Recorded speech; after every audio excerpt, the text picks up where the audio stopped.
to thank all of you for continuing to be part of Inside California Politics at California State University, Monterey Bay through the Osher Lifelong Learning Institute program. It's been an active and newsworthy month in California. Certainly the most obvious issue in California in the last 30 days or so has been the recall election that was launched some months ago by folks who were upset with Governor Newsom relative to a range of issues, but predominantly handling of the COVID issues, wildfires, state spending from their point of view, and qualified this measure for the ballot, the second time that a governor has had to face a recall election in California.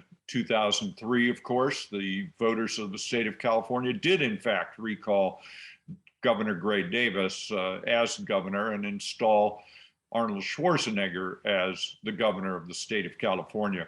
This year, the outcome was quite different.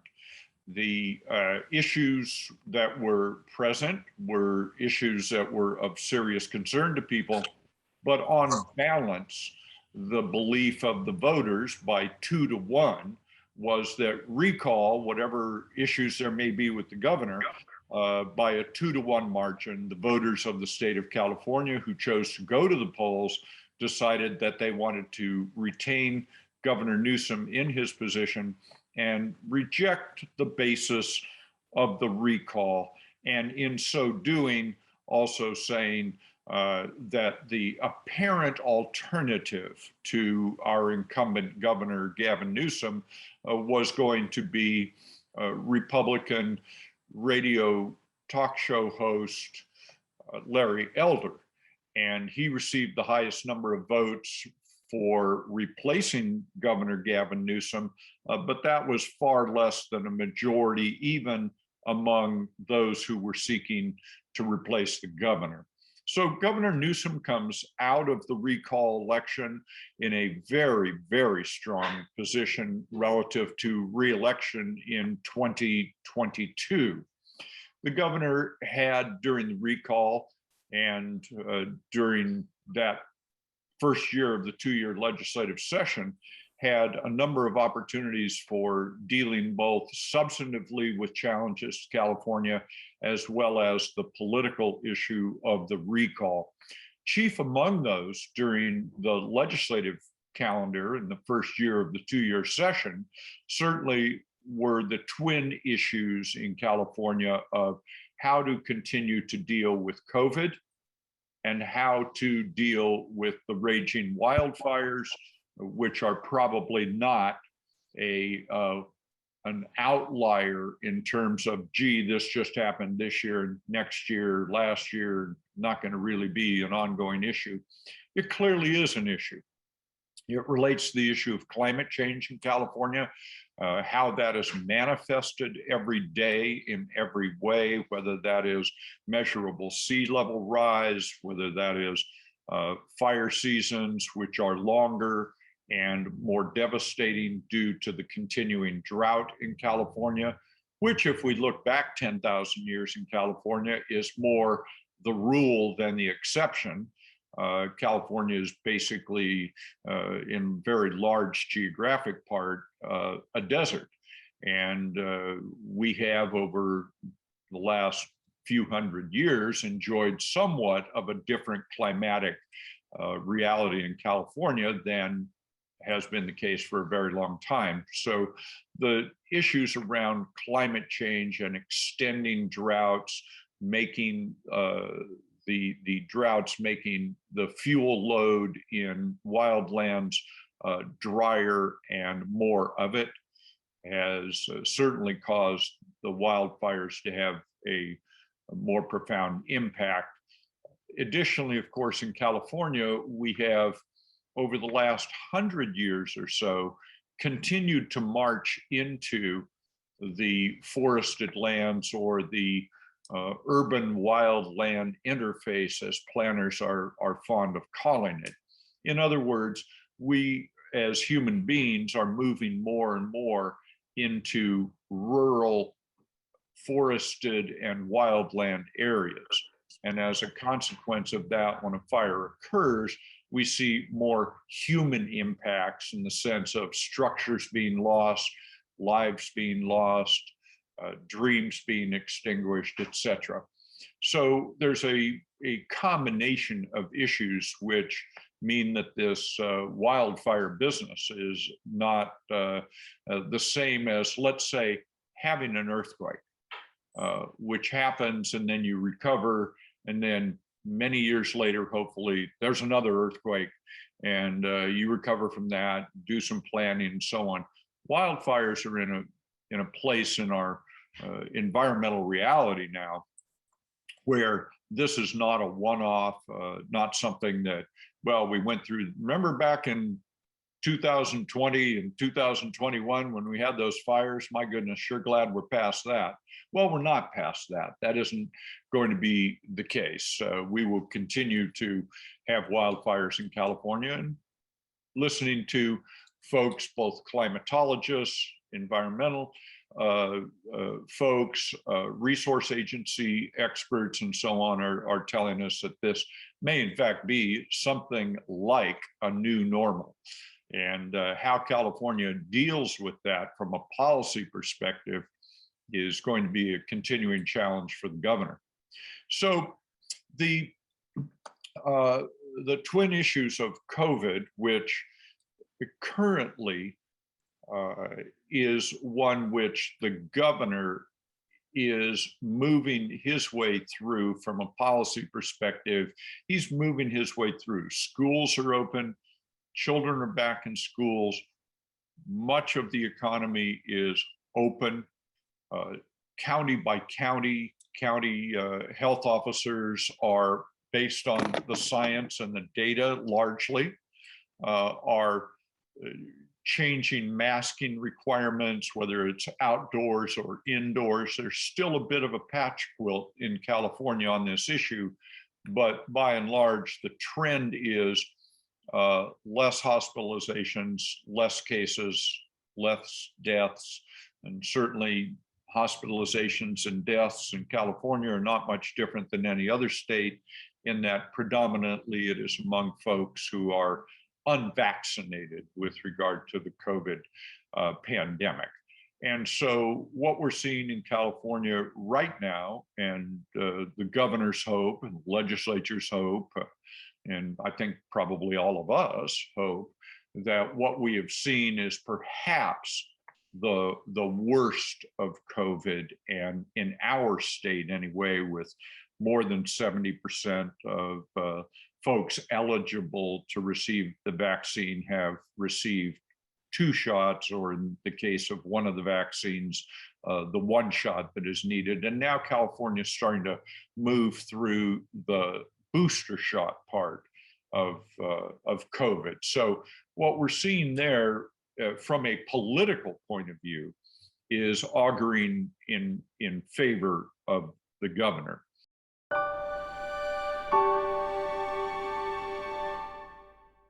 Now, while all of that was going on, in the first year of the 2-year session, you had COVID and wildfires and a governor's recall and putting a budget together, which was actually quite helpful to the governor this year in his attempt to beat back the recall. And that was because California ended up beginning the new fiscal year with a $76 billion surplus.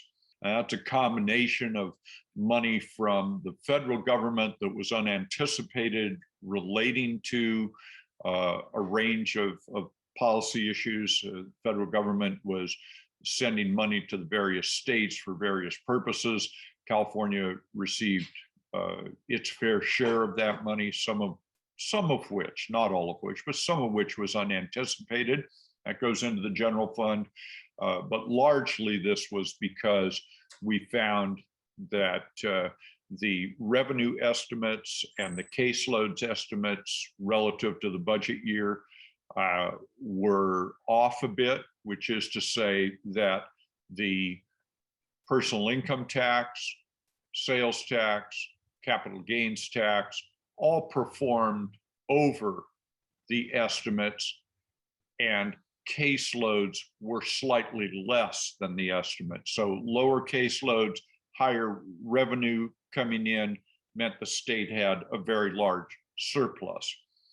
The governor and legislature chose, as is their wont from time to time, when there are surpluses, and I might add that there is a provision in law that when the surplus reaches a certain amount, then the state is required to return money to taxpayers.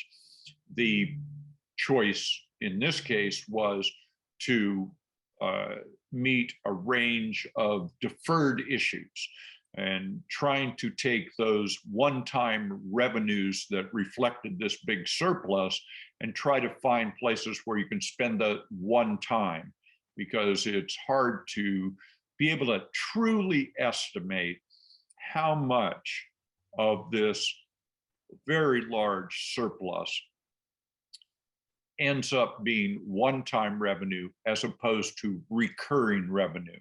And the basic budgeting principle in public agencies, and probably in your private life as well, is spend one-time revenue on one-time expenses. You know, you get a bit of a windfall from some particular place in some particular way, and you get $3,000 you weren't expecting, and it's not going to recur next year or the year after that.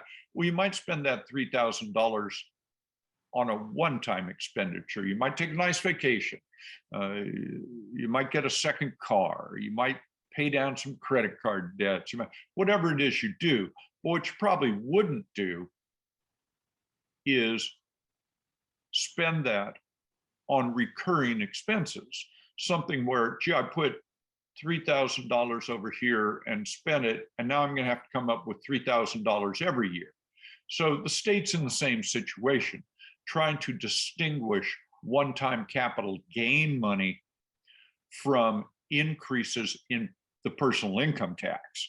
So finding that balance was, and is always a challenge, but in a large surplus like this, it's particularly important because if you assume that too much of that was ongoing, you may commit it to ongoing expenses. So, and then you could find yourself in a year or 2 years in the unenviable position of having to cut programs or expenditures that are popular. So the legislature and the governor wrestled their way through that as well. Now, one of the issues that has come up, and I would say that the ones I've just discussed, the budget, COVID, wildfires, as strange as this might seem, after 2 years of pretty good budgets and pretty bad COVID and wildfires, that we've sort of baked those in a certain way into the politics and the policy and the behavior in Sacramento. And what I mean by that is these are still very serious issues. And they're very serious issues that in the case of the wildfires are a marker for climate change. COVID is to some extent as well. And so what is happening now after 2 years of those issues being alive is that they're now part of the fabric of what the legislature and the governor assume or think about or believe to be true on a regular basis. And so that has profound impacts, both from policy perspective as well as budgeting perspective. And I think we will see that over the course of the next few years, that these don't drop out. COVID may, as time moves on, and we certainly hope that's the case, that it will diminish. Certainly the wildfires and other climate change related issues will become more serious, more frequent, and manifest themselves in more ways. So even as COVID declines, those issues are likely to actually increase in their frequency and perhaps in their seriousness. Planning for that, appropriating funds for that, trying to do prevention on that is very, very difficult, because we're talking about the environment of the state of California, the environment of the world. And so having the ability to act or react has limitations on it. And so it seems that the governor and the legislature are very likely to be wrestling with this every single year going forward. Now, while the legislature and the governor were doing all of that, and certainly the recall from a consumption of news and information and opinions and blogs and social media and newspapers and television and radio and all of that, all ways that we consume information coming out of Sacramento, the recall certainly took a lot of other issues and moved them a little bit down and to the side in terms of media coverage. However, perhaps the single most profound issue that got worked on in the legislature in this first year of the two-year session is what to do about the price and availability of housing in California.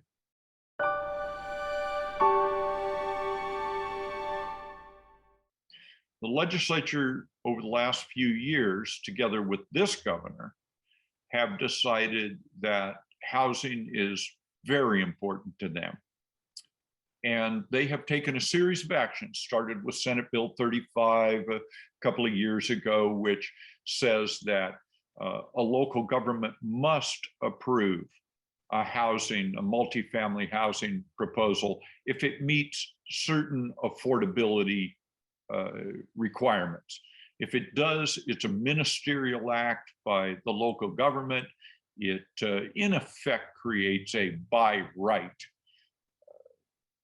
opportunity to build density in terms of affordable housing in California. There are certain requirements, but I think you would hear local government people tell you they're fairly minimal, and the ability of local governments to say yes or no is been largely removed. If the proposal is for a certain level of affordability and the developer has proposed this and received density bonuses and is building affordable housing, it is very, very close to impossible for a local government to say, no, you can't do that. We think the height of the building is too much. We think the density in comparison to this neighborhood is too much. The local government is not in a position under SB 35 when the proposal is to build affordable housing. The local government is in effect removed from the decision-making process, and that becomes a ministerial act. Now that's been reacted to in various ways throughout the state. Some communities are quite happy about that because they have received a lot of blowback in individual housing proposals, especially in the affordable housing category, and have found themselves in a position where they say no to some or most or all of those kinds of proposals. And so the state has said, wait a minute, we've given you the opportunity to say yes to these, and you haven't. And it is a crisis. Housing is at a crisis level in California. The market is running away every day from more and more and more people. in terms of both renting, but certainly in terms of home ownership, just running away because the demand is unending and increasing, and the supply is finite and growing slowly. So you don't exactly have to be the chair of the Federal Reserve Board to understand what the implications of that are going to be in the market. It's going to be continuing rather rapid increases in the pricing of both rental and for sale residences in California. The state is now saying, you know, we're going beyond that. We're going beyond that. We're not just going to talk about affordable housing and creating statutes which largely approve, in some cases, over the objections of local either constituents or local governments. The state, when we set SB 35 aside, the state said, you know, that isn't enough either. What we want to do now is we want to see significant increased opportunity for building housing. Now, notice I did not say increased opportunity to build affordable housing. So increased opportunity to build housing. And so thus along comes Senate Bill 9 and Senate Bill 10. Senate Bill 9, authored by the President Pro Tem of the California State Senate, Senator Tony Atkins, and SB 10, authored by State Senator Scott Wiener of San Francisco, who has made it his mission in the Senate to author lots of bills in this subject matter. So we're taking a look at what these do and what the reaction is, because what we know about California, among other things we know, but one of the things we know about California is that it has for a long time been what is called a home rule state. And what that means is that for a long time in California, we have said local governments, by and large, there's certain exceptions to this, but by and large, California is going to defer land use decisions to that government closest to those decisions. So that would be land uses done locally, so local governments are largely in charge of it. There are some state statutes, and have been on the books for some time, which have a state role. What would those look like? They'd look like the California Environmental Quality Act, certainly, a state statute imposed on local governments to assess development in the context of its environmental impact.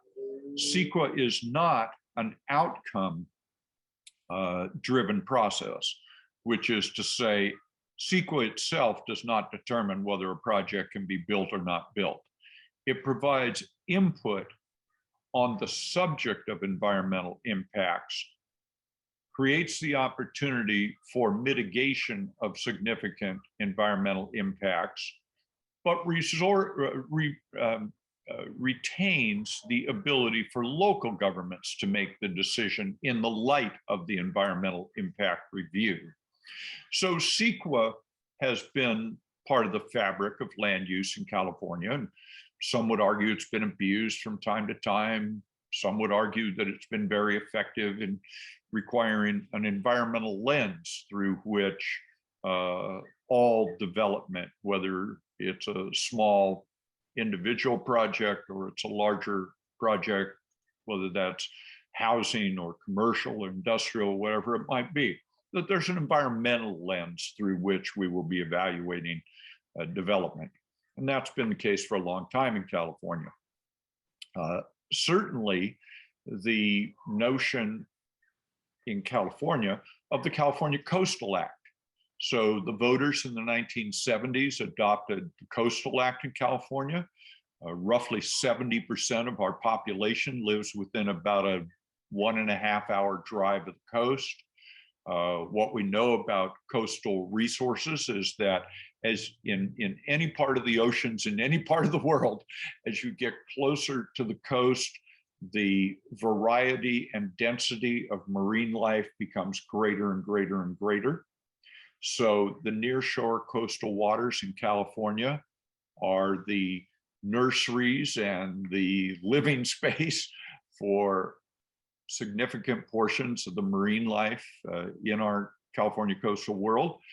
And as a consequence of that, with 70% of the population living fairly close to that, and people from throughout the world traveling to California specifically to enjoy our coasts in all its variety, the North Coast, wild areas above the Redwood Curtain, or the Central Coast of California, or the lovely warmer water in Southern California.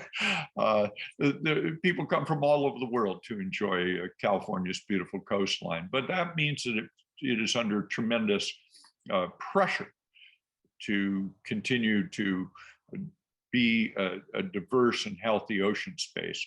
So it makes sense for Californians to have adopted the California Coastal Act back in the 1970s. So you've got California Environmental Quality Act over here, and you've got the Coastal Act over here requiring coastal communities to be sensitive in terms of development along the coast. Well, all of that is fine, but still, even with those, in the main, local governments, if you will, and in the final analysis, are the folks who make the decisions about land use. Some exceptions to that, but by and large, the vast bulk of land use decisions made at the local level. And that's been the case since California's been a state. Now, some of that has not been good. We know that. There were times in California when that local control was actually used to redline areas, to say that we won't lend or sell to folks in certain ethnic groups, certain minorities. It's been terribly abused from time to time over the 150 plus years of the state's history. Now, the Fair Housing Act and others have come in to mitigate that, not completely, but to mitigate that. But again, by and large, California is a home rule state when it comes to land use. So it was particularly of concern to local governments, to city council members, mayors, members of boards of supervisors throughout the state, when great momentum developed for Senate Bill 9 and Senate Bill 10 in this first year of the two-year legislative session. What do those do? Senate Bill 9 essentially says the following: on a an existing single-family lot in California,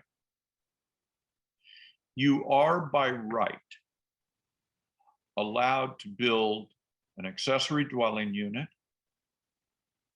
You are allowed to divide your parcel into two parcels of not less than 1,500 square feet each and build two duplexes.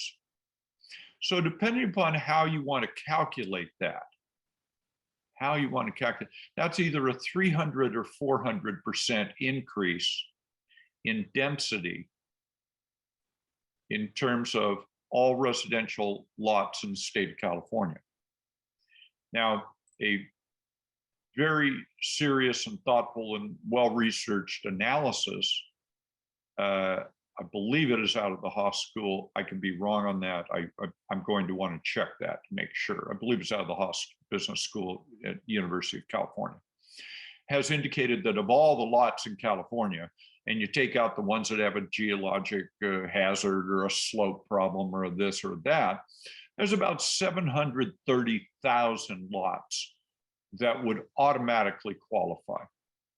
So because I was a liberal arts major and can't do arithmetic, difficult arithmetic like, 730,000 times something, I'll say 700,000. So let's say you take 700,000 lots and you increase the density by 300% because you keep your single family home, you add an ADU, you divide your lot and build a duplex. So now you've got 4 units where there used to be 1. Okay. So if you did that on these 700,000 lots, that's, if I do the arithmetic correctly, that's 2.1 million new units in California. And the legislature and the governor are doing backflips with joy that they have now created 2.1 million new units in California, theoretically. So let's start breaking that down. SB 9 does not have one word in it, not one word in it that requires any of that to be affordable. There's no requirement now that the state has said your single family lot can now support 4 units. You can imagine what the increase in value of your property is. But if you avail yourself of that, there's no requirement that any of those 3 new units be affordable units. So it begs the question, I think, of what was the state managing towards in this case? Are they, if they're trying to build more housing, because if they meant that it was going to build more affordable housing, they would have put that requirement in there. They would have said, if you want to do this, at least one of these new units needs to be affordable, and we'll put a deed restriction on it. You could still build it. You still get the other 2 units can be market rate. You got your house, you got your ADU, you got your duplex. One of those duplex units got to be affordable. The others, they can all be market rate. The state didn't do that. They did not do that.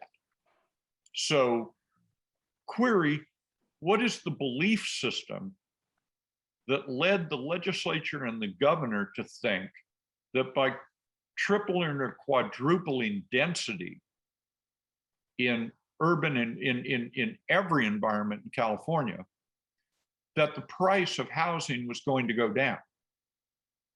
So the answer, I believe, is that they bought the following idea, which I think is terribly wrongly placed and thought through. And that is their belief, if they didn't require any of these units to be affordable, then they must believe that how we're going to bend the curve in terms of price of housing in California, and this steep incline, never ending virtually incline in price of housing is going to bend because you're increasing the supply. Not because you're dedicating affordable housing anywhere in there, but because you're increasing the supply. So let's unpack that a little bit. Let's say that what you did is you wanted to get to the issue of affordability. So you said, all right, in California, what we'll do is we'll pass a big bond measure, affordable housing bond. And that way you can have 25% of it's very low, 25% low, 25% moderate, 25% workforce housing. Then at least you are saying, we know we're getting affordable housing out of this. By doing it the way this is being done, there's no requirement to get a stick of affordable housing built, and you take away local control, and you are believing that the invisible hand of the market will somehow all of a sudden see profit in building affordable housing. That isn't the case. If that was the case, that would have happened already, and we wouldn't be in the mess that we're in terms of affordability. So there's a very big push-pull between what the state's belief system is and what the local government folks' belief system is. So how are they reacting to that? How are they reacting, meaning they in local government? Well, it's not exactly 100% uniform. It's varying a bit, but to a very great extent, the local government folks all over the state, and this isn't just in white enclave communities. This is across the board. There is on the part of local elected officials, a very serious concern about loss of local control. There is a concern that the state has overreached, that they used a sledgehammer when they should have used a scalpel on this. The local governments are offended at hearing the state say, you had your chance to build housing, and especially affordable housing. You didn't do it, so we're going to take it away from you and do it by right. Well, certainly on that issue, one of the major thoughts that emerges is you can take that position if you're the state, as long as you're willing to forget that you took redevelopment away from local governments when the state had a budget problem a few years ago, took $1.7 billion in redevelopment agency funds, largely dedicated towards building affordable housing. They took it away from local governments in order to balance the state's budget. And then when the state is flush with money, didn't give it back to them. So they took away the tool that allowed them, local governments, to build affordable housing, and then blamed the local governments for not having enough affordable housing built. So you can imagine the tension between the legislature, statewide elected officials, and locally elected officials. It is getting to a white hot situation right now. And how are the local governments reflecting on that? So the local governments are reflecting on that by putting together a ballot initiative, which is at the Attorney General's office right now. And it would be in circulation in the fall. And it would essentially say, we are going to reserve all land use decision-making to local governments, and the state can't be in that business except for the Coastal Act and CEQA.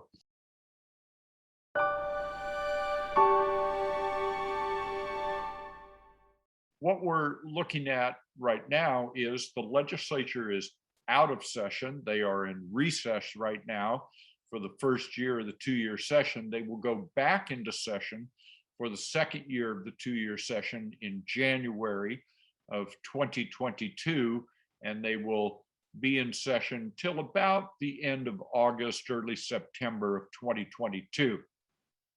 2022, of course, is an election year in California. All of the state constitutional officers will be up: governor, lieutenant governor, attorney general, insurance commissioner, controller, treasurer. All of those state constitutional office holders will be up. Only one of them is termed out, and that is State Controller Betty Yee will be termed out.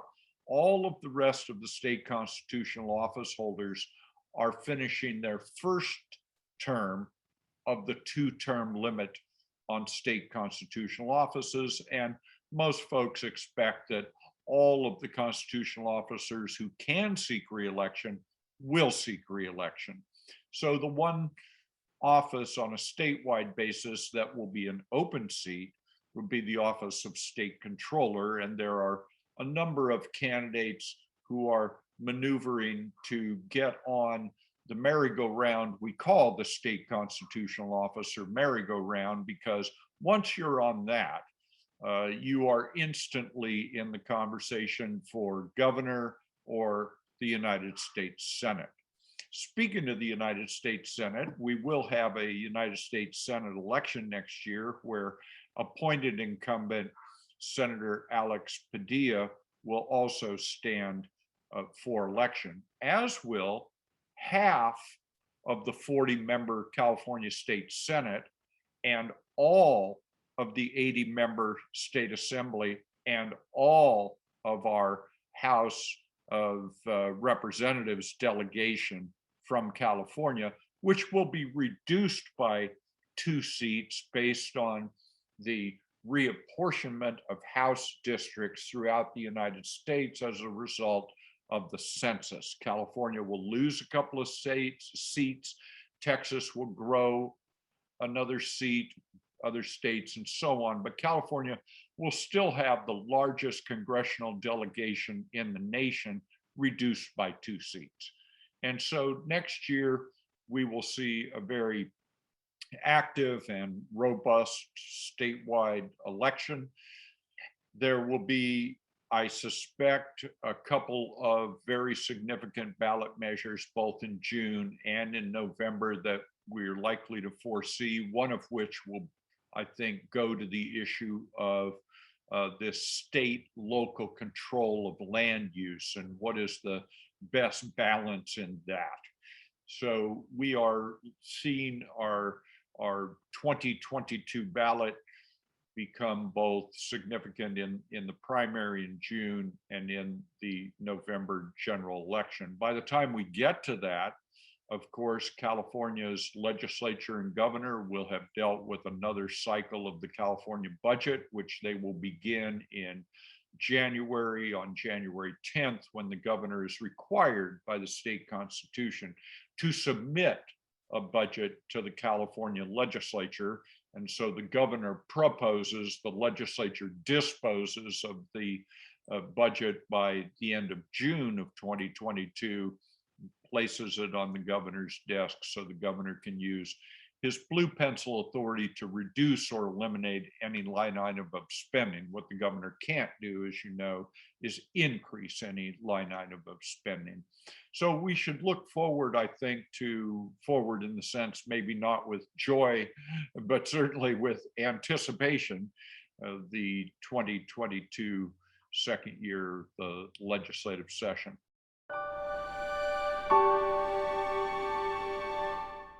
And it is my great pleasure to welcome back to Inside California Politics, our local member of the United States House of Representatives and a very good friend of the Central Coast, Congressmember Jimmy Panetta. Mr. Panetta, how are you, sir? I'm good, Professor. Ed, how are you? I'm doing well. It's great to be home. A little tired, obviously, but it's great to be home. Trust me, especially after the week that we've had. Was there something going on? Yeah, there's a lot going on. Even though the result doesn't show for it. That's been the problem. That's been the problem with Washington. But we'll get there. We'll get there. Obviously, dealing with the infrastructure bill and the CR and the debt ceiling at this point. Those were four, you had the two bills on the infrastructure, you had the CR and the debt ceiling that we were all sort of dealing with this week that were most pressing and leading up to the decision not to have the vote yesterday, which we can get into, and then allowing me to catch a 10 o'clock flight that got me in here at about 3:30 this morning here at home. But trust me, I would rather be here at home, listening to my wife talk to our daughters about her homecoming tonight, whether or not we can go take pictures of her before they go off on their date, than in Washington, D.C. alone, taking a 10 a.m. flight and having to miss this as well. So it's good to be here. Well, we are very grateful for all of those reasons that you are here.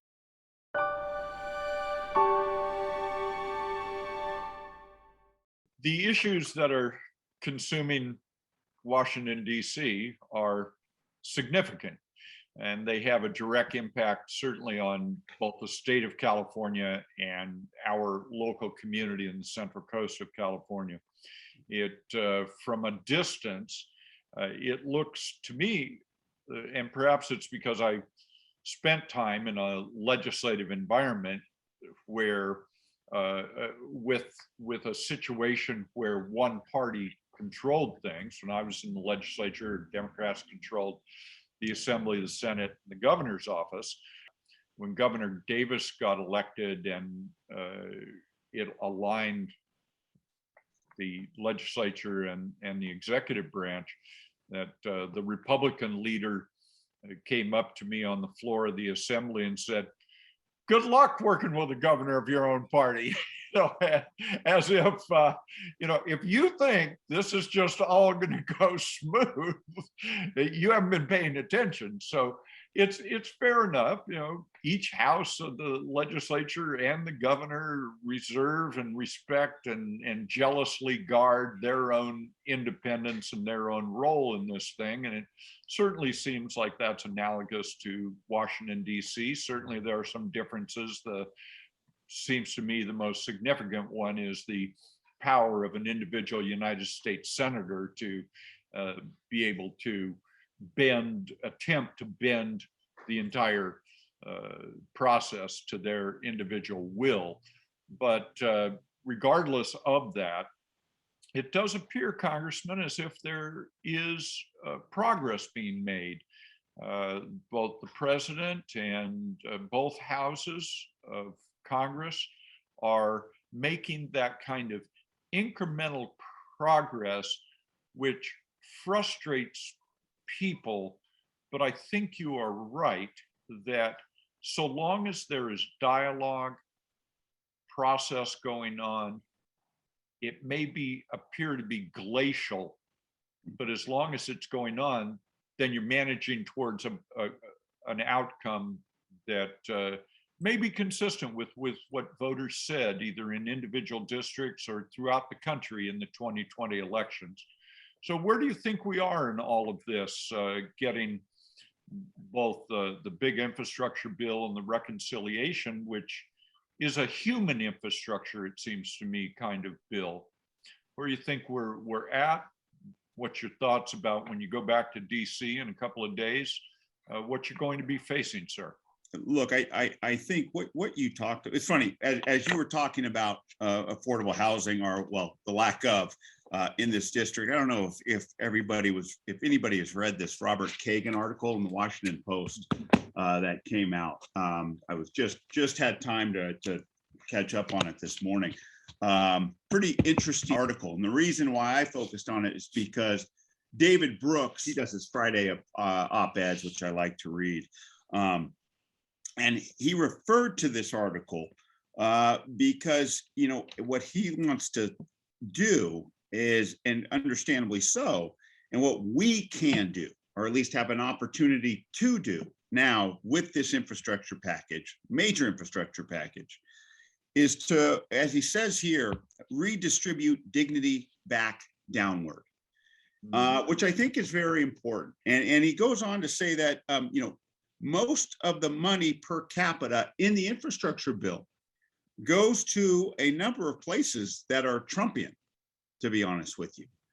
And so basically it's making sure that those areas, including our area as well, of course, basically have the investment that's necessary to not just provide infrastructure, but as I have looked at it ever since I've been in Congress, to provide people with the knowledge that government can work for them.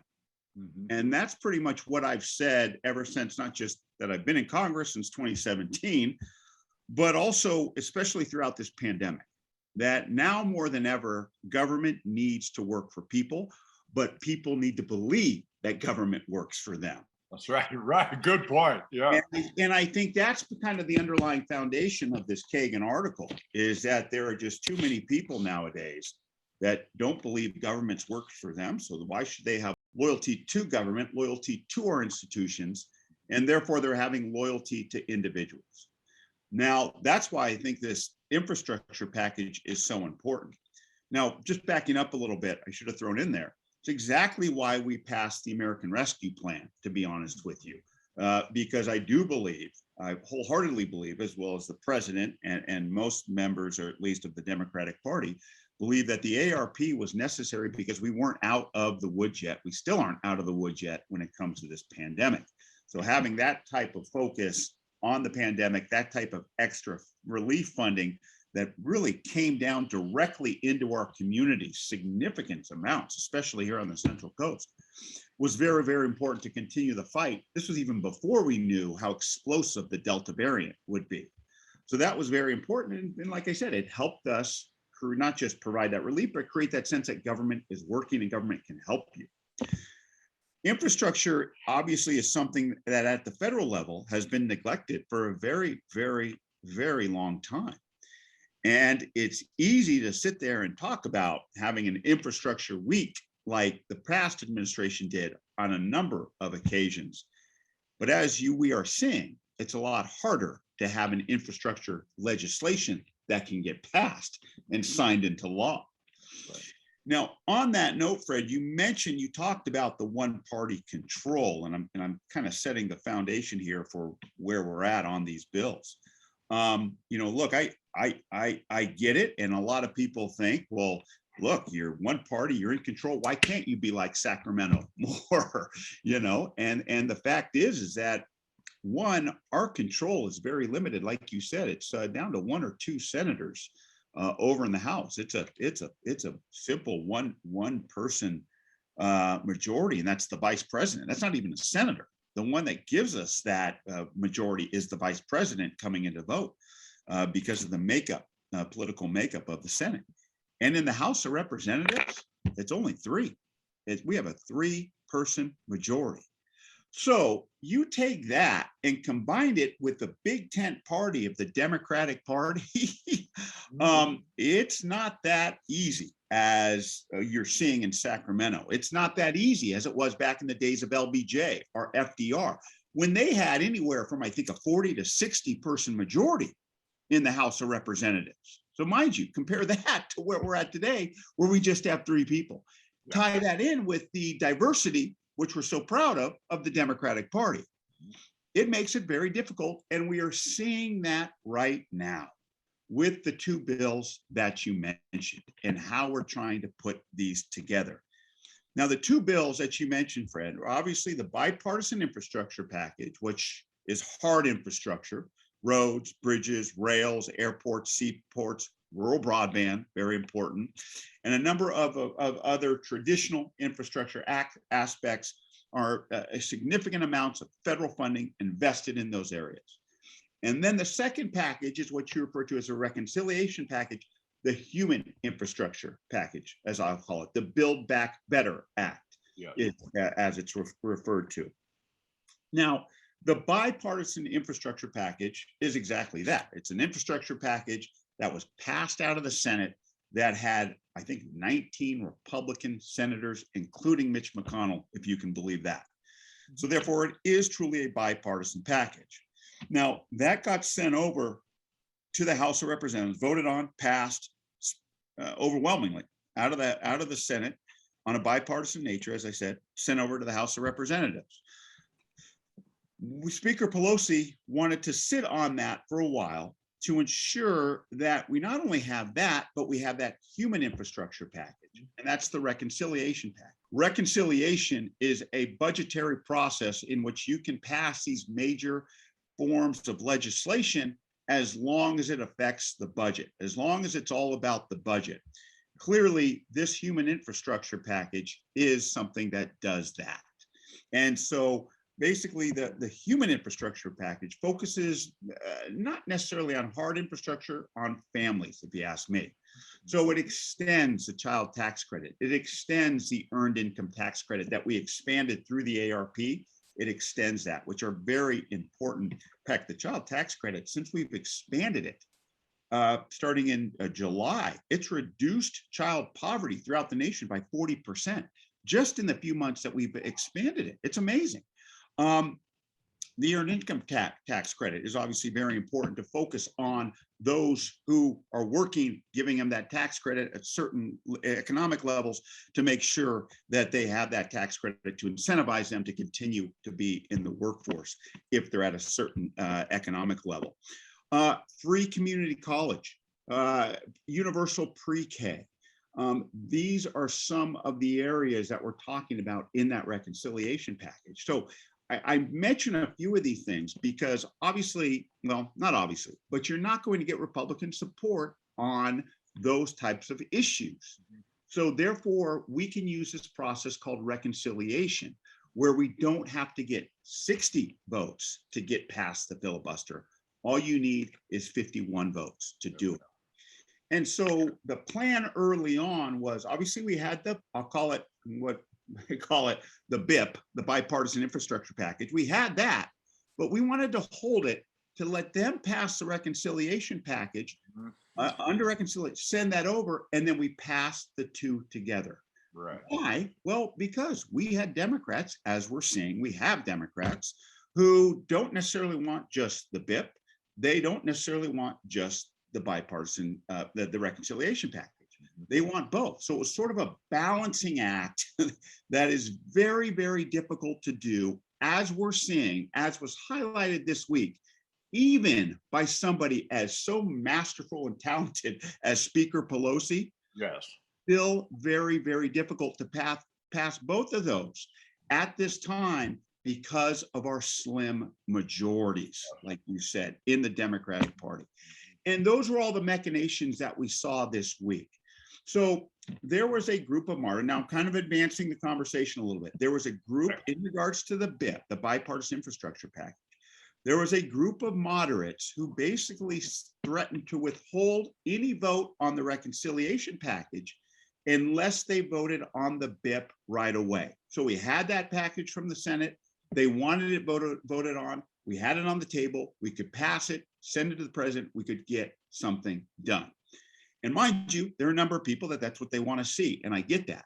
But at the same time, we'd probably lose a lot of leverage if we did that. And leverage is a word that I heard a lot this week. Probably use a lot of leverage if we did that in passing the reconciliation package. Yes. Mind you, just within Democrats, within our own party. Yeah. And so that made it very difficult, but Speaker Pelosi, wanted to agree to do that and have a vote on the BIP this week. What happened is that in that agreement, you then have progressives say, oh, well, we're not going to vote for the BIP if you put it on in a singular vote and don't wait till we get something of the reconciliation package. So therefore, like I said, with that slim majority, that took that bill down this week because we couldn't pass it. Republicans, to be honest with you, they were whipping against the BIP. Even though you had Senator Mitch McConnell and 19 Republicans vote for it in the Senate, you had House Republicans whipping against it. Why? Because their messaging was, you vote for the BIP, you get that reconciliation package, which is true. I get it. But that's what they were willing to vote against it. Now, we had about 10 to 12 Republicans who were still going to vote for the bipartisan infrastructure package. But that wasn't enough to overcome the progressive caucus, who had close to 40 or 50 of them, who said, no, we're not going to do that unless we have the reconciliation package. So that is why you heard a lot of discussions over this week and then culminated with the president coming to the Capitol yesterday, basically laying out the pathway of saying, look, we can't have that vote on the BIP because it won't pass because of our slim majority. So let's focus on the reconciliation package. Let's get that. Let's work with our senators, our two, and that's where you're at Sinema and Manchin, to make sure they can come along on the reconciliation package and then pass that out of the Senate, bring that over to the House, and then we vote on both. So that's where we're at right now. The BIP is still in the House. Reconciliation package is still kind of coming to a formulation in the House, and that we on our committees kind of did markups, what they're called. We voted on our significant parts of it. I'm on the Ways and Means Committee, Ag Committee, and Armed Services Committee. Ways and Means and Ag, Ways and Means especially, had a big part of the reconciliation package. We did that, including the pay-fors, which is very important to talk about, which we can get into. So we did that, and so it's still being voted on in the House, but at the same time, it's being negotiated with the Senate as well. And once we can get agreement on that, which I do believe we will, it's just going to take some time, a lot more than just a month to do it in order to talk about the details. I do believe that we're going to get to a stage where we have an agreement on the reconciliation package. It may not be as big as it initially was. It may be from 3.5 probably down to 2 or 2.5 trillion, which is a hell of a lot, as you know. And then once we get that agreement, we can put them together, link them, vote on them, pass them with just Democrats. I hate to say it, but that's how it is right now. Pass them with just Democrats, send it to the president. And I think that's important. I don't necessarily like it just being a Democratic bill. But I believe, based on what I talked about early at the beginning of this conversation, that's why I kind of had it set it up, especially with this Kagan article. I believe that that's what we need to do right now. Our country needs it. The people that have been neglected need it. Our infrastructure needs it. As the president said yesterday when he came and talked to us, this is a complicated process. It's a frustrating process, but it is the process. It is the sausage that is being made. It is not that exciting as politics. It shouldn't be that exciting. It should be boring, monotonous, and kind of grind it out. And that's what we're in the process of right now, of just grinding through this. So you are seeing legislation, like you said, Fred, I really like that you said that incremental progress. That's exactly what we saw take place this week. Thank you for that very thorough debriefing to us about what is going on. A couple of questions I'd like to ask about this that you, I imagine, have some keen insights. One is, certainly in the last 30 hours or so, the Progressive Caucus has declared at least a strategic or tactical victory in bringing things to a place where they were able to leverage their numbers and hold them together in such a way as to say, in effect, we together as the Progressive Caucus are the bulwark against Manchin and Sinema in the Senate. We are going to make sure that if those two who are, I think Manchin is easier to understand in a certain way than Sinema is, and I'll get into thoughts on that in a minute. But I think the Progressive Caucus felt, boy, if we in the House make a compromise and then Manchin and Sinema are not, then we're negotiating against ourselves. We're not, whereas if we have the strength to be able to hold in there this week, there's a debt ceiling limit issue which has a real deadline on it. But these others are self-imposed deadlines, it seems. And I liked that both the Progressive Caucus and frankly, even Manchin and Sinema, that they understood they were under an artificial deadline. So let's not pretend this is the end of the process when it isn't. And so even though this is to external consumption, oh my goodness, can't those people get their act together and just get the people's business done? Of course, it's more complicated than that.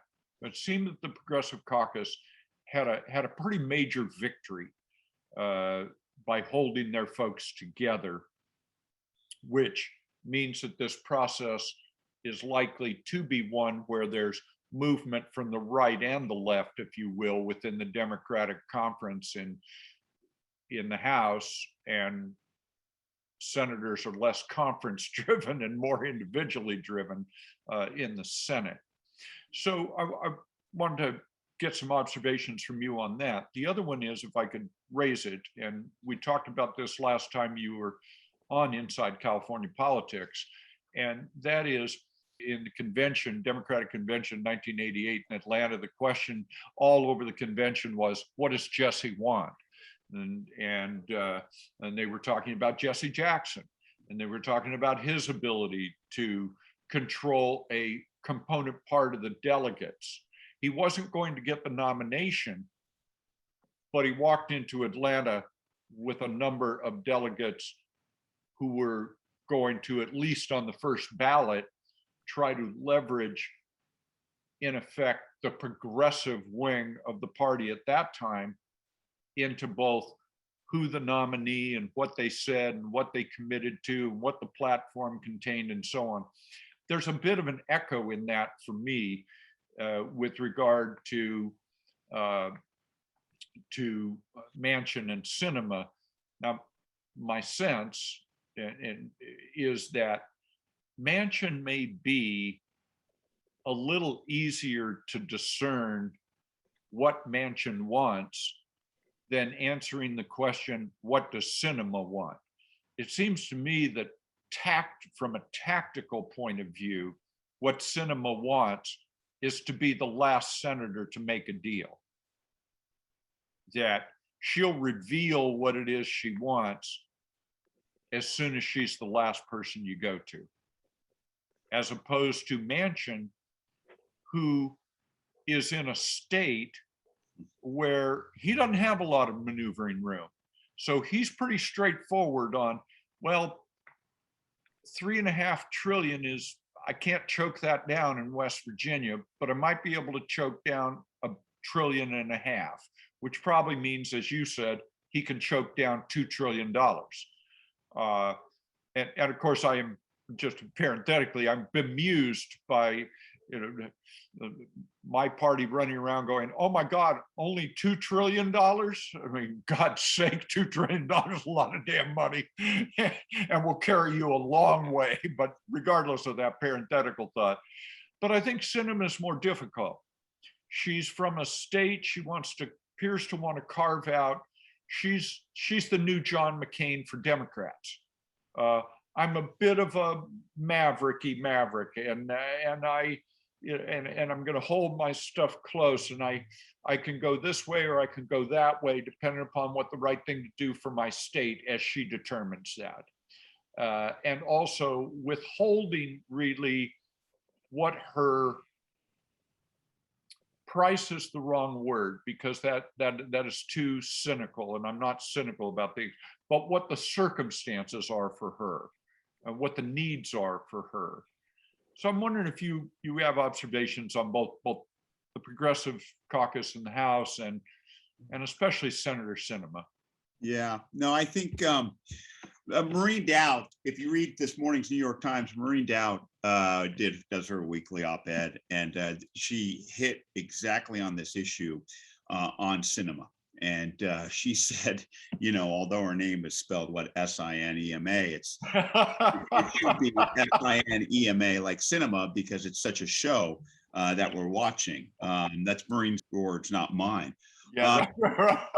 And so, I'm not going to say much about Sinema, but I think you've nailed it. And I think I would direct people to read the Maureen Dowd op-ed in the New York Times, which is online today, probably be hard print tomorrow. That really talks about how you laid it out perfectly, Fred, that there is, Manchin, I think we understand. We know where he's coming. He's the type that is willing to make a deal. Sinema, we're not sure where she's at. And I think that if you look at her background and who she is and where she came from, not just politically, but personally, there is a lot of figuring out to do with her and with us of her, to be frank. And so I think that's sort of the enigma that people are fascinated with right now and trying to deal with that. And there can be another more psychological analysis of that at another time. But I know I served with Sinema, and so I'll just kind of leave it at that. But Joe Manchin, I know we have dinner about maybe every other week, or we are part of this group that we have dinner with. And let me tell you, I mean, you're right, Fred. He's one that understands he's got to make a deal. But people do need to understand, and this has just been highlighted lately, but it's something that I saw the whole time. There is no other Democrat that could have that seat. Absolutely not. There was let me repeat that, no other Democrat could have that seat in West Virginia except Joe Manchin. Why? Because yes, he's a Democrat, but man, he is a West Virginian. And that comes out of him, and people love him. And he's one of these consummate politician types of people where, he's just a big guy and a big presence, and he's got a great personality, and he knows the issues somewhat, but it's more about who he is and the aura that he projects that really can take people in. So it's understandable why he can have that seat, but he obviously understands the politics of that state in order to maintain that seat. And he's trying his hardest, his damnedest to do it. But he also understands, like you said, he can make a deal. And so, yes, that's right. It is not necessarily about him. It's trying to see what this other senator wants and where we can appease her. So I think everything you said, Fred, is spot on. Exactly it. If you want to figure out cinema, read the Maureen Dowd article. Manchin, I think everybody understands who he is. We can make a deal with him, and that shouldn't be a problem. But to be honest with you, I find Manchin more like John McCain than I do cinema, to be frank, if I can say that. I Oh, know you, that's an interesting observation. I know you might have said that, but at Oh, least, no, I didn't. yeah, I mean, we Very you interesting. still know, like I said, you know what McCain was about. That's You right. know what That's he was true. about. Right. That can be the problem. I think the frustration with Senator Sinema is people still don't know what she's about, and therefore with Manchin, like McCain, hey man, you knew kind of the foundations that were there. Right. And so you could rely on that foundation. I don't think the senator from Arizona has developed that foundation, or at least exposed that foundation, or maybe whether or not she has that foundation to for people to understand and to get after, and to at least know the angles you have to take to negotiate with her. So to be continued on that note, to be frank. I am very, very uncomfortable with the word victory that you used in regards to the way the progressives did their thing. I do not like using that word because it's not a victory. It's not a victory. We didn't get anything done. You know what I mean? I get that you could use it for the tactics. It's kind of like this is a tactical victory, definitely not a strategic victory. Let's kind of make that clear, okay? Strategic victory would actually be voting on something, getting something done, sending it to the president's desk. So this was a tactical victory, I'll give you that. But once again, I still don't like using that. Look, I can appreciate that they held together. And they did do that going forward. But I also just, want to make it clear that, we got a lot of work to do, and that hopefully will include those in the Progressive Caucus. Look, I'm in the Progressive Caucus, but I want to see something get done, to be frank. And so I hope that they're now willing to, what I was afraid of, what I really didn't like, Fred, is that there were some, and I was, part of these progressive calls is, don't dig yourself in these trenches, man. You make these statements, these red lines in the sand. It's hard if you keep on digging those trenches. Sometimes it can be hard to get yourself out of them. So if you sit there and say, look, and start throwing out these numbers, it's hard to go back on them. It's hard to go back on the word you gave. So I didn't necessarily appreciate that, people were holding these hardline stances because that can make it pretty rigid in order to get things done. So I just think people got to be very, very careful when they do that in politics on this type of thing. Now, don't get me wrong. We all have our values, and you're always going to stand up for things you believe in. But I think in the process of negotiations, there are certain things that you have to be careful of, and you got to be careful of digging yourself in a ditch that will be hard to get out of, be it if we were going to take a vote this week or down the line, whether or not, you're like you said, that Senator Sanders was talking about 6 trillion, and we've compromised back to the 3.5 trillion. Well, as well as I do, just like the president said to the Democrat caucus yesterday, it ain't going to be 3.5 trillion. Okay. It's going to be a lot less than that. So once you start locking yourself into these things, it's just a hard thing to go back on. So I appreciate the tactical victory. Yes.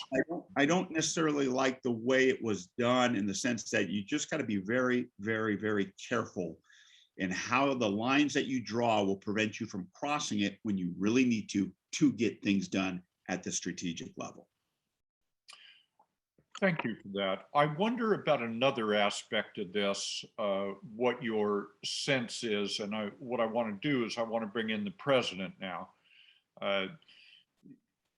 Whatever else can be said for and against Joe Biden, Joe Biden is a creature of the institutions that are Washington, D.C., certainly the United States Senate, which he was in from when he was 29 years old, elected to the United States Senate, served there for a very long time, 8 years as vice president of the United States of America. Now he's into his second year as president of the United States of America. This man is certainly a creature of the institutions that are Washington, D.C. Now, I was actually thinking through a bit of the chess move here as opposed to the checkers move. And it seemed to me from the chess move point of view, in dealing with Sinema and Manchin, that what the Progressive Caucus in the House did helped the president. And in the following regard, at the end of the day, a phrase which I try to avoid using, because it sounds like I'm going to pass away or something, but which I will, but hopefully not at the end of this day. But that at the quote end of the political day, the president is a blue collar, roll up your sleeves kind of Democrat, and he likes all this stuff that's both in the hard infrastructure and the social infrastructure bills. And it seems to me this gives him a certain kind of cover or latitude or flexibility to say, okay, this isn't as easy as simply solving Joe Manchin and Kristen Sinema's problem and we're home. Instead, it's, look, we're Democrats. We're a big party, a big tent party. We've got the only way we expanded our got to a majority is by turning R's to D's. The only way we're going to expand it going forward is turning R's to D's. So both the Senate and the House, as they get larger Democratic majorities, they become more moderate. They don't become more progressive. You're not turning R's to D's and replacing somebody who's quite conservative with AOC. That isn't happening. AOC got there by winning a Democratic primary. And so it seems to me that the president, at least from a tactical point of view, as maneuvering goes on over these weeks, that was actually helpful to him. Based on the calls with the Progressive Caucus and represent the head of the Progressive Caucus was in constant contact with Ron Klain, the chief of the chief. Oh, I'll bet. Constant contact. And so the messaging that I believe came from the White House was, that the progressives that we used was basically, look, this is the president's strategy. This is we want to help the president. Exactly what you said. We want to help the president. No, we don't want to hold up the bill. We don't want to hold up the BIP. We want to make sure that the infrastructure is exactly what the president has called for, not just the BIP, but the human infrastructure as well, not just the hard infrastructure, but the human infrastructure. So that's what we're doing. And it was funny, if you watch the interviews, which there were plenty of with people in the Progressive Caucus last week or this week, they were very, very good on the messaging in the sense that this is our bill. This is the president's bill. So you nailed it, Fred. Exactly. And so they did help them. And so, I think, the president engaged. This, mind you, yesterday was the first time that the president has come up to Capitol Hill and spoke to the Democrats, or at least in the House of Representatives. He made that clear that basically he wanted both, and therefore we should work for both. Obviously disappointing a number of, I'll call them the moderates in our party, especially those 9 who basically had that signed deal with Speaker Pelosi to have the vote on the BIP this week. But the votes weren't there. President said that, saw that, said that, and then basically that's why he said, well, let's just come together. Let's continue to work on both. So I completely agree with you that that strategy obviously helped the president. And like I said, I think it's something that kind of really now made it apparent, like just put it on the table. This is where we're at. Because all along, the strategy was, like I said, pass the BIP in the Senate, bring it over, let's negotiate on reconciliation, have it voted on in the Senate, bring it over, attach the 2 in the House, we vote on them together. to send to the president's desk. So in regards to that strategy, this definitely furthered that strategy. Now we just have to continue the negotiations on the reconciliation package to basically get it forward. So agree with you completely, and good analysis on your part.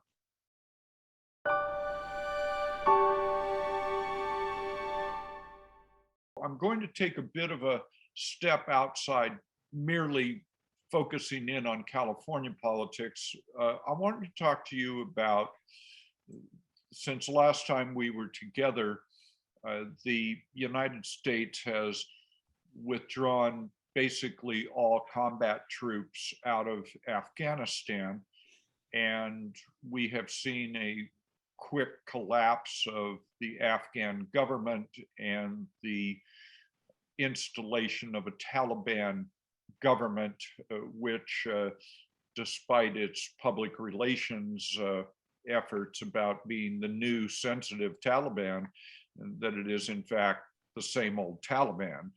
And if you're a woman or a girl in Afghanistan these days, my goodness, you must be wondering what the hell is your life going to look like going forward, or you realize what it's looked like going forward and are terrified about it, I would imagine.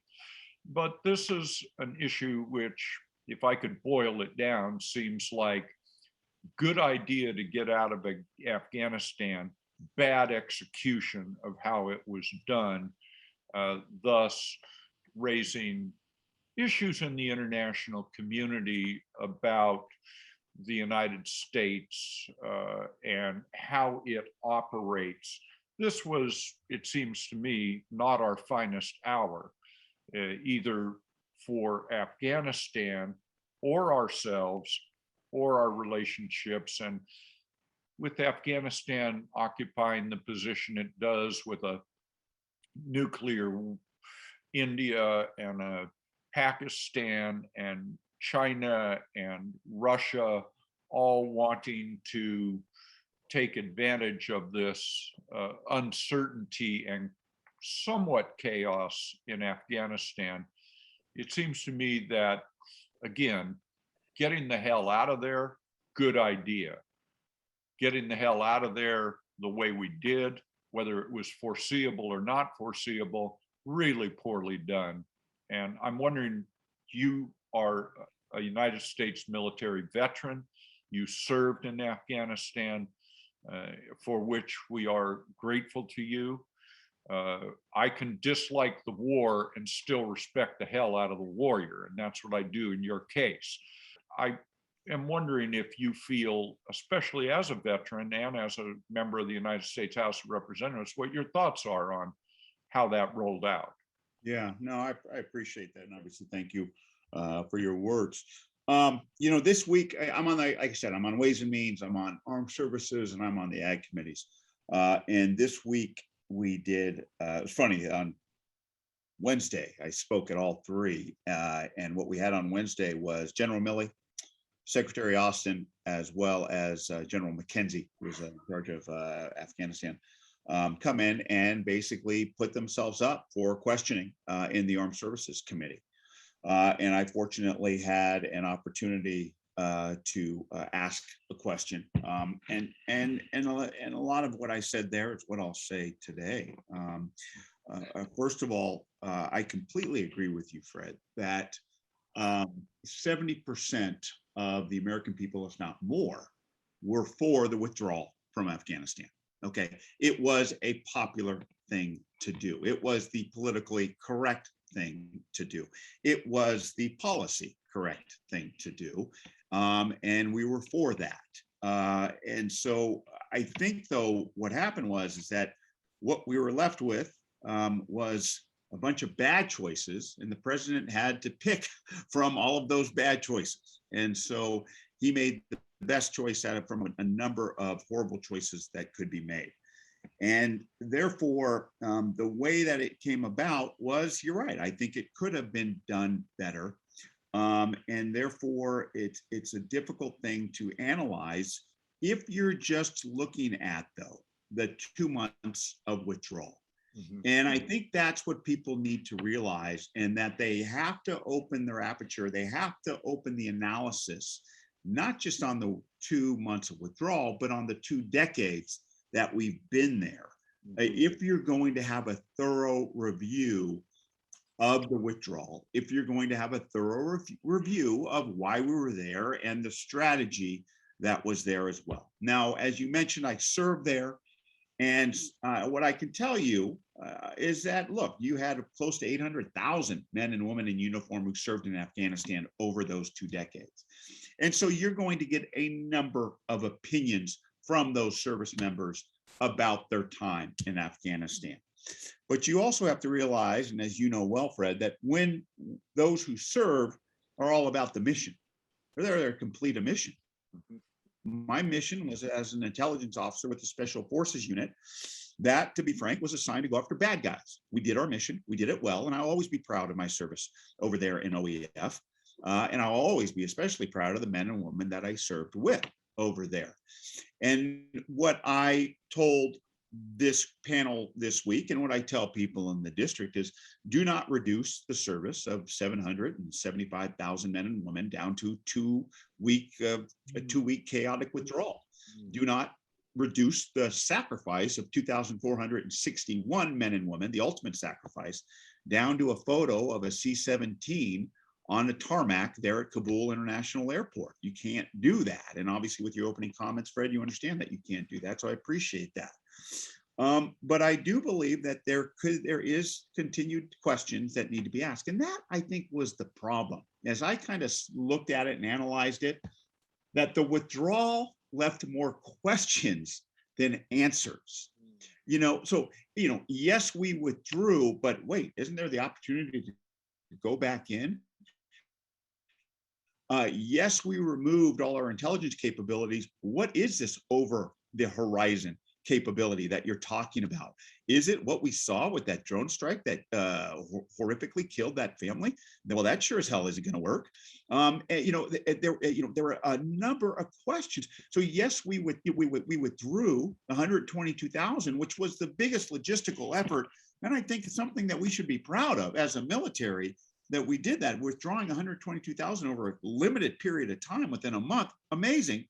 But as I told them, and I tell you, is the definition of success should not be on how many people we withdrew, but on how many people we left behind, to be frank.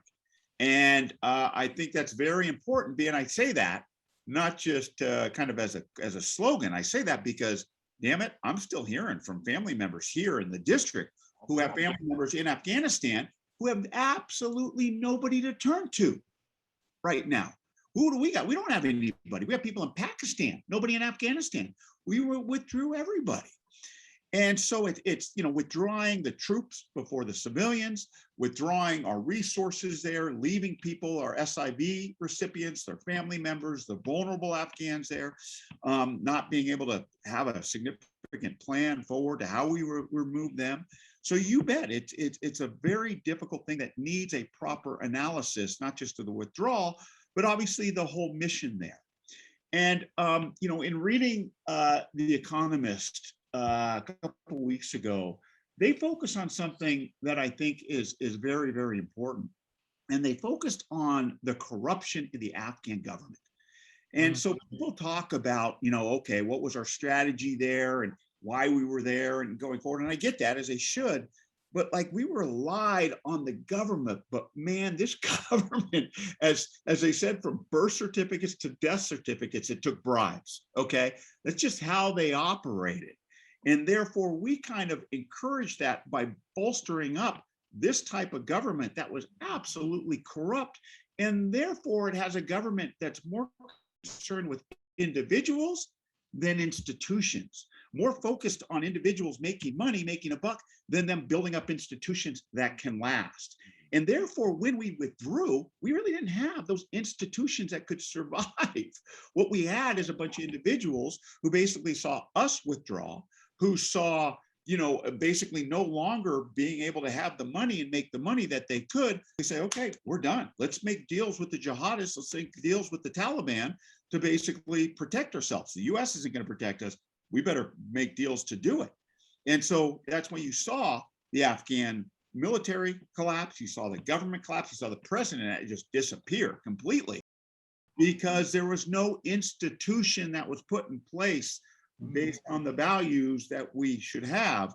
And so it was very easy for them to fall, unfortunately. And so I think people need to keep that in mind, that it isn't just about our military, but it was about our policy and how we dealt with this type of corruption, the corrupt government in this type of situation. Very, very similar to Vietnam, unfortunately.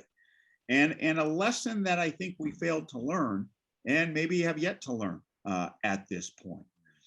But I think what you said is something that we got to keep in mind. And that, look, when we invaded Afghanistan, their women did not go to school. Now, millions of women have been educated. When we invaded Afghanistan, nobody had cell phones. Now, close to 75% of the populace has a cell phone. And so, as I say, there are certain seeds that have been planted that you just hope take hold no matter who is in charge.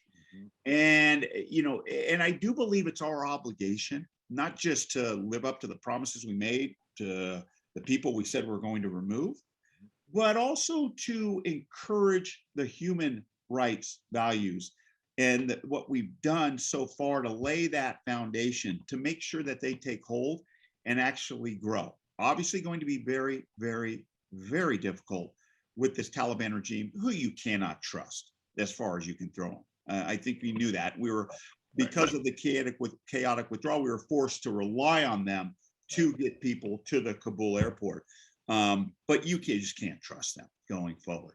So we got to focus on our regional partners, the neighboring partners around Afghanistan, anybody who's going to be doing trade with Afghanistan, the $8 billion in aid that is right now in our banks here in the US that will go to Afghanistan. We got to make sure that it's, you know, basically withheld to a certain extent, or at least make sure that we use that as leverage to ensure that these types of rights are encouraged, incentivized going forward. Now, I know some of you are saying, well, how can you do that with Taliban? You're right. That's another question that was left there. We just don't know what's going to happen. And so I think that was the biggest problem with the withdrawal from Afghanistan, is it just left too many people with questions. And I admit, it sure as hell was humiliating to see the Afghans, the Taliban, driving around in American-made equipment. And look, I got this quote from a conservative friend of mine, dude, I really think it sums it up pretty well. He said, if the Taliban can get American-made ammunition easier than I can, something's wrong. I mean, that just kind of sums up the frustration that the American public has with the withdrawal as well. So like I said, if you're going to do it, let me just kind of sum it up. You're going to do an analysis, don't limit it to the chaotic withdrawal, limit it to the 2 decades that we were there. And I believe that, including the deal that the previous administration negotiated to put us in this point. Okay, you can't stress that enough. Okay, then obviously you have to look at the withdrawal itself and see what could be done better, but also look to the future and what we can do, not just to ensure that we continue to get people out of there that deserve to get out of there, we promise to, but also what sort of seeds that we can help basically grow there and how we can do that by working with our regional partners. And ultimately, I hate to say this, ultimately ensuring that it doesn't become a safe haven again for terrorist activity against the United States, and how we do that, which unfortunately has yet to be answered when it comes to this over the horizon capability. Fair enough. Thank you so much.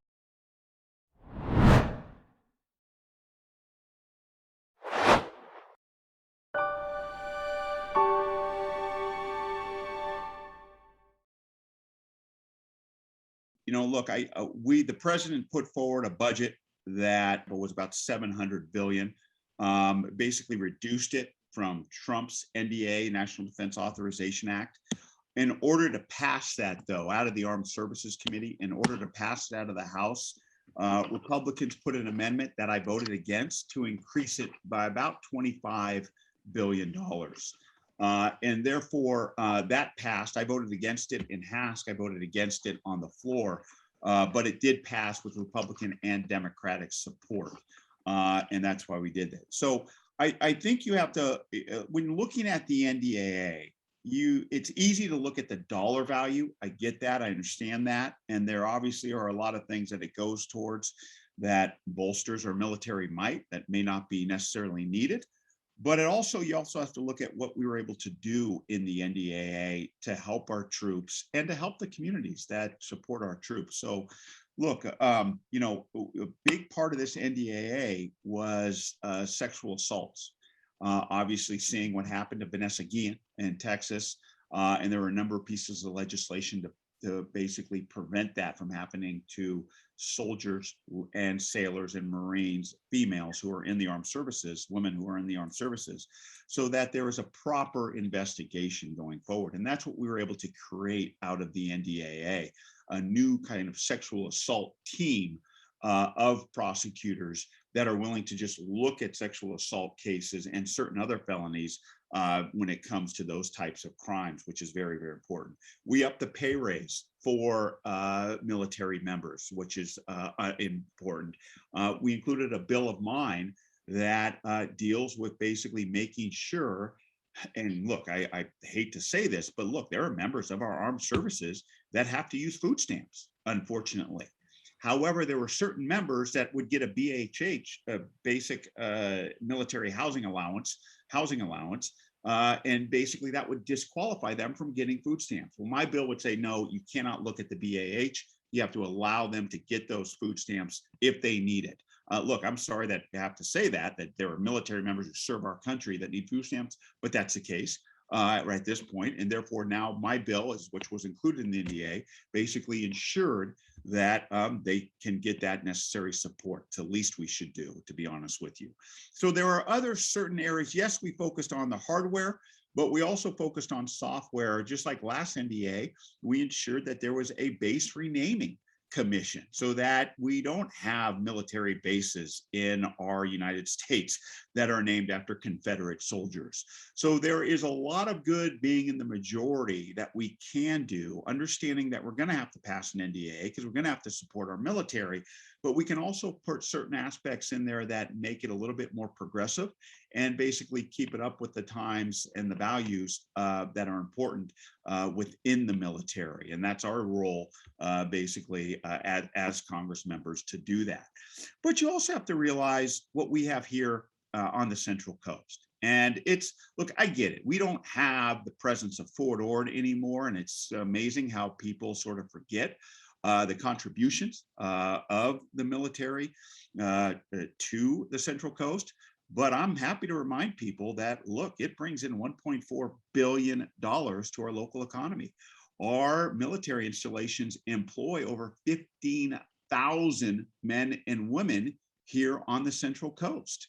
So there are a number of benefits that our small installations from NPS to DLI to Fort Hunter Liggett to Camp Roberts to Persurrect to Fleet Numerical to the Navy Research Lab and a few others that actually benefit here. And what I'm proud of and what I like to share with my colleagues back in Washington, D.C. is we don't necessarily focus on the hard infrastructure. We focus on leadership at NPS. We focus on languages at DLI. We focus on the weather at Fleet Numerical. We focus on the oceans at the Navy Research Lab. So we do a lot of things here in the for our military, for our country, that are not just about missiles and tanks and planes, but they're about other aspects, and not just can help our men and women in the military. They actually can help our men and women when they get out of the military and help our communities here in the United States. So look, I'm proud of the work we did on the NDAA. I know there are certain parts that you're going to disagree with. There are certain parts that I disagree with. Okay. But the fact is that it's got to get passed. And if we're going to pass it, let's try to put certain aspects of it into the NDA, which we did, that will not only make our military a little more progressive, a little more upholding of our values, but also help our community here on the Central Coast, which I'm proud to say we did as well.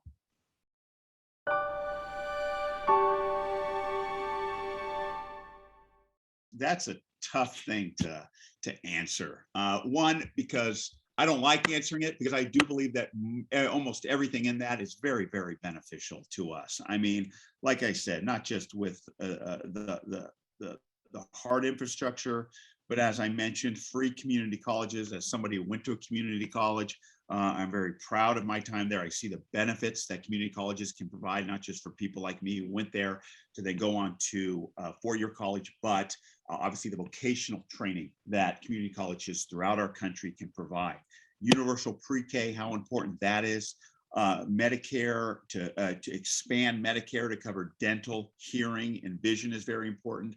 Like I talked about, the expansion of the child tax credit and the earned income tax credit, the incentives for green energy, basically how we can deal with climate change in this political environment, to make sure that there are certain incentives provided, not just to big corporations, not just to businesses, but to individuals, so that they can pivot to green energy.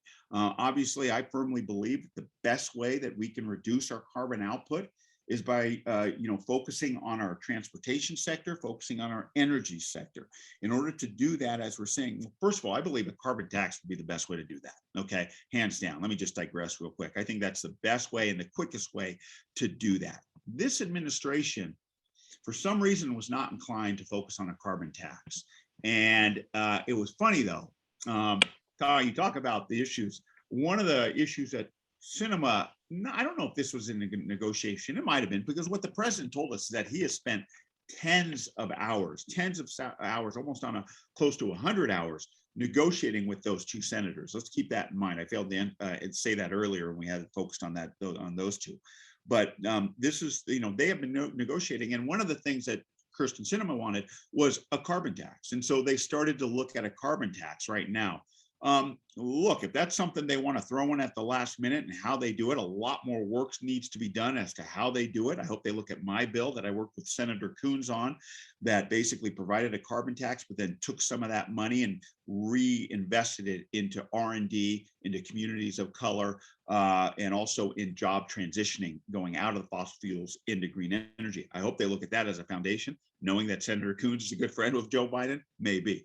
But anyway, that's the number one way I think you do it. If you can't do it that way, then let's look at incentives. And we have a number of incentives in this bill that focus on green energy and incentivizing people to get to green energy. A couple of my bills, if I can just take this minute to talk about, that I was able to get into the reconciliation package on being a member of Ways and Means. This is one of the many benefits of being a member on this type of committee that deals with so much of the reconciliation package.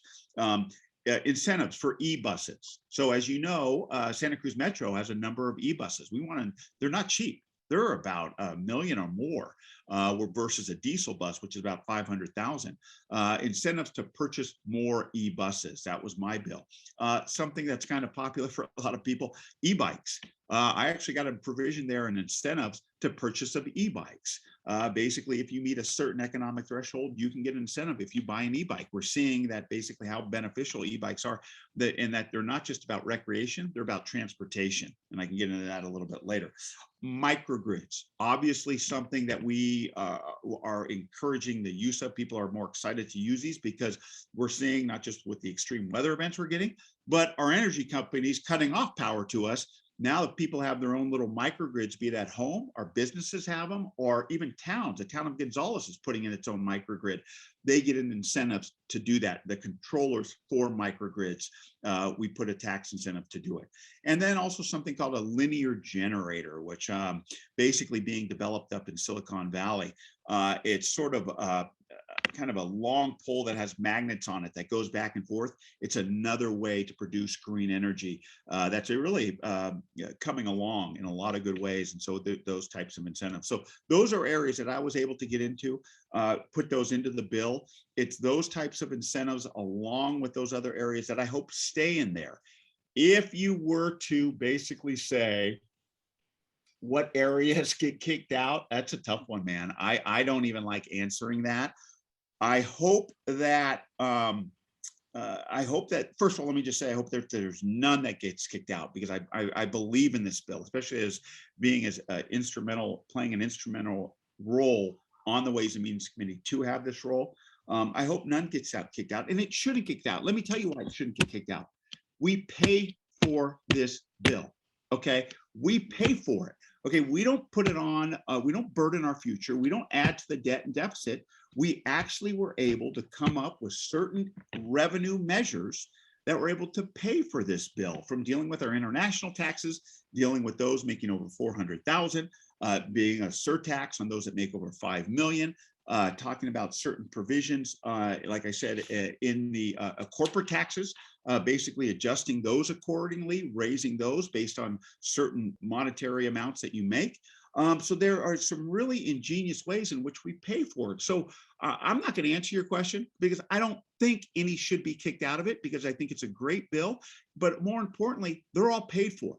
They're all paid for with ways in which we can basically be financially responsible going forward and not basically burden our future by adding to our debt. So I hope that none of everything that I talked about gets kicked out. I just hope that we need to continue to go forward and make sure that maybe we can reduce it a little bit. But knowing that, I think people need to have confidence knowing that it's paid for, and they should be proud of that.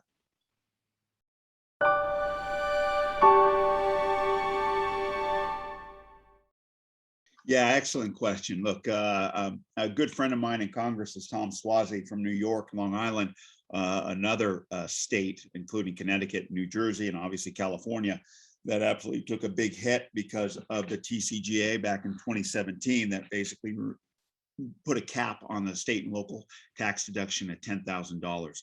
Obviously, that's something that really, as you mentioned, hurts us around here, considering the cost of the taxes that we pay, and especially when it comes to the tax that we pay on our homes. This is something that was not in the reconciliation package. Let me make that clear. It wasn't in the package. Not to say that it's not going to get done. It's not to say that that cap is going to get completely taken off, but I do believe, based on who I know and what I hear, that there will be something in there to deal with the state and local tax deduction and how we look at that going forward. Now, it could be something that it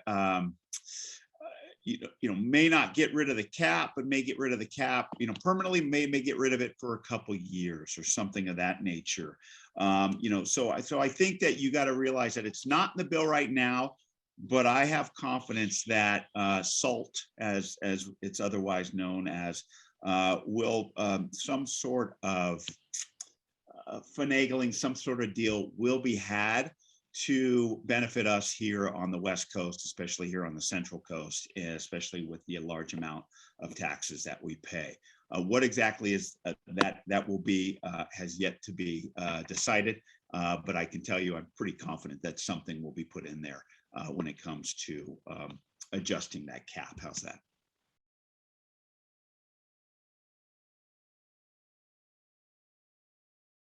Congressmember Jimmy Panetta, we are so grateful to you. You answer the call every time we invite you on to Inside California Politics. It is very kind of you. I know you, a little easier to be a Congress member from New Jersey or somewhere else where you just hop on a damn train for an hour, but as I was in the elevator one time, and a congressman from Kentucky thought we were talking about our trip home, and he was like, whoa, he's like, you got to do all that? I said, yeah, I got to take a 45-minute drive out to Dulles, take a 5.5-hour flight back to California, and then I got to do a 2-hour drive home. And he looked at me and he said, there should be a different job description for those members who serve west of the Mississippi. And I said, yeah, understandable. And let me tell you, it's hilarious when I have these members who come out to California, and they're New Year East Coast members, and they're either on a fundraising trip or whatever, and they come out to California and they take that trip back, and I see them a week, and they're like, how the hell do you do this? I got to say that I'm just lucky. And I mean this, I'm really lucky that I knew exactly what the job entailed when it came to travel going into it, because I saw it and I agreed to it, and it's just part of the job. It's what we do. Yes. Well, you have taken on important and significant challenges in your life, when it's been a service in Afghanistan in the military, or serving as a as a deputy district attorney, or serving in the various capacities, and certainly as a member of the United States House of Representatives, you're not afraid of hard work and long hours. And we appreciate you doing that on behalf of those of us in the Central Coast and California in general. So Congressmember Jimmy Panetta, thank you. Best wishes to you. And we hope your daughter does have fun tonight. Exactly. Fun, safe fun. Safe fun. Let me just say thanks to all of you for doing this. Obviously, you could be doing a lot more on Saturday morning, but I think it's always beneficial. Any opportunity you get to listen to Professor Keeley in any environment, be it on Zoom, be it in person, be it at one of the many events he does at his house, or just seeing him around on our Central Coast. So how fortunate you are, how fortunate I am to be a part of this. Fred, thank you. Always good to be a part of anything that you do. So thanks for the opportunity. Have a good weekend, everybody. Take care, sir. Thank you.